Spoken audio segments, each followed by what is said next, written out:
Okay, after? Oh, part 2. Part 2. Chapter 1. Chapter 1. After his talk with his wife, Peter went to Petersburg. Pratersburg? Where's Pratersburg?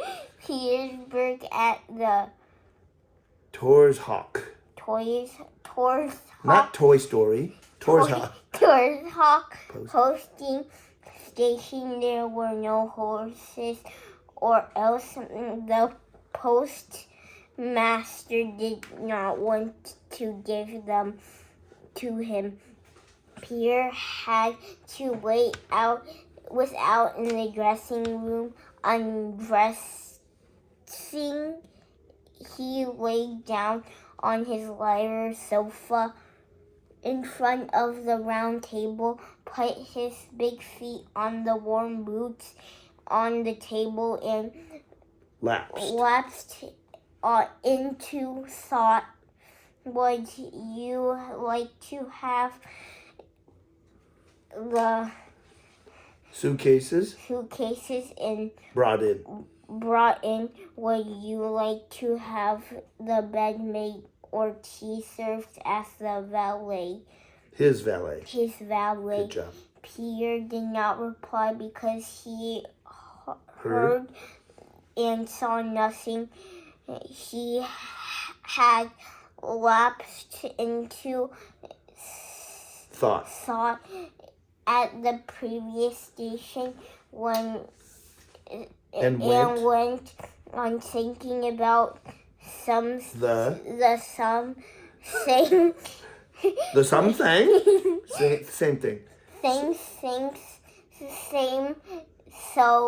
thing. What? So important that he paid no attention to what was happening around him. He not only was not interesting in whether he would get to Petersburg sooner or later, or whether he would or would not, or he would or would not find a place to rest in his station, but compared with the thoughts that occupied him then, it was all the same to him. The postmaster, his wife, the valet, and a peasant woman, Torogo.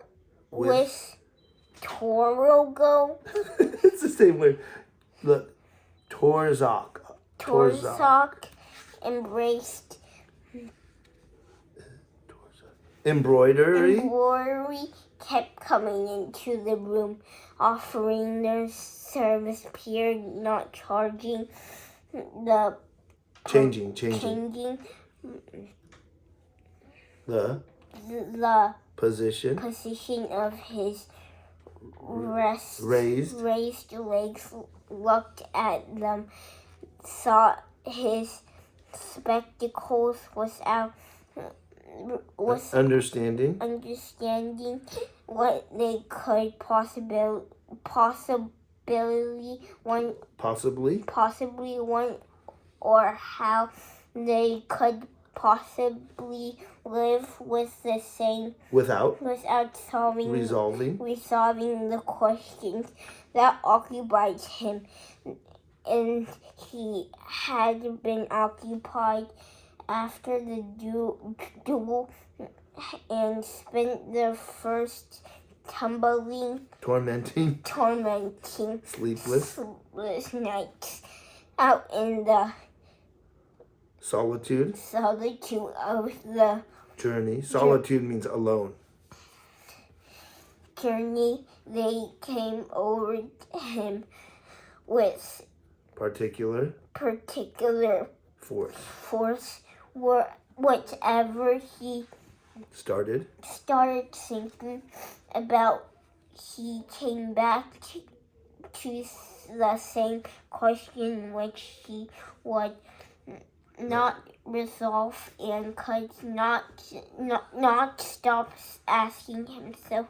It was as if the main screw in his head, which held his whole life together, had been stripped.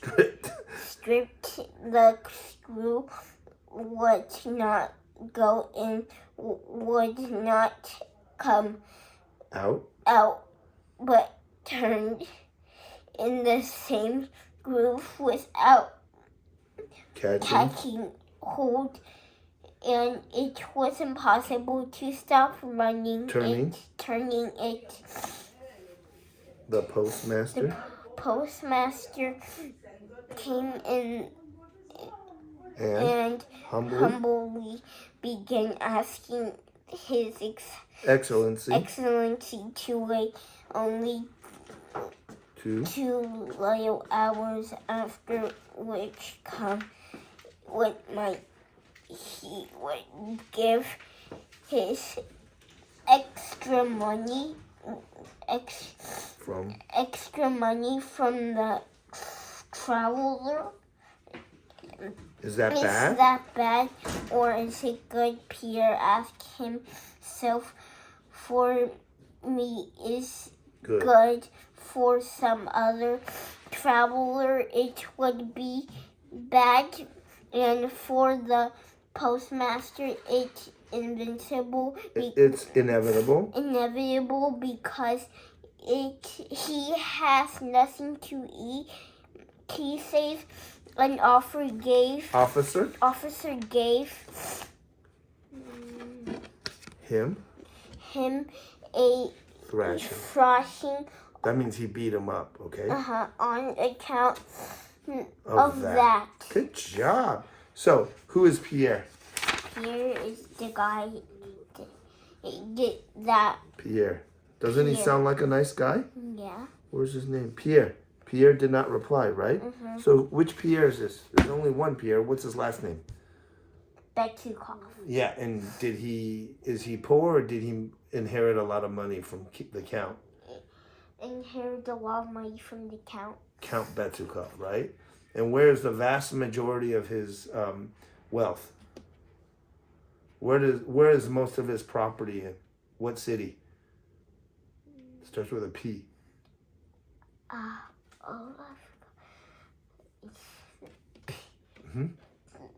Boundrin? No. That's a town of Boudrin or something. Boudrin, but it's not that. What city? I'll point it out. You know it. You just, Forgot. Yeah. No, you didn't. Petersburg.